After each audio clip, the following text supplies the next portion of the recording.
অভিনেত্রী তানজিন তিশার বিরুদ্ধে প্রতারণার অভিযোগ তুলেছেন এক নারী উদ্যোক্তা। তার দাবি, কথা দিয়ে কথা রাখেননি এই নায়িকা। এ নিয়ে অবশ্য চুপ থাকেননি তিশা, নিজের ফেসবুকে দিয়েছেন স্ট্যাটাস। ঘটনার মূল কারণ একটি শাড়ি। ঝিনুক নামের ওই নারী উদ্যোক্তার দাবি, তিশা তার কাছ থেকে ফ্রি শাড়ি নিয়ে প্রতিশ্রুতি ভেঙেছেন।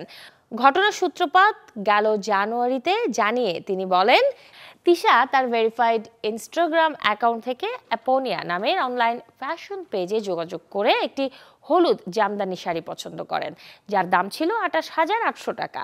তার জনপ্রিয়তা বিবেচনায় ঝিনুক প্রস্তাব দেন শাড়িটি ফ্রি দেবেন, তবে শর্ত হলো তিশা সেটি পরে ছবি তুলে তার সোশ্যাল মিডিয়ায় ব্র্যান্ডটির প্রচারণা করবেন।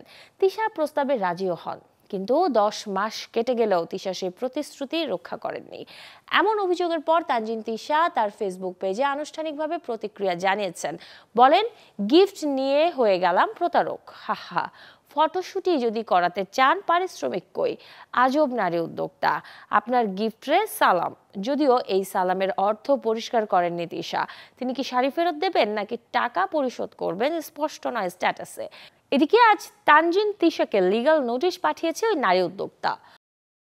বাছাইকৃত কাঁচামাল ও স্বয়ংক্রিয় ইউরোপিয়ান মেশিনে তৈরি হয় all time honeycomb, all time healthy life.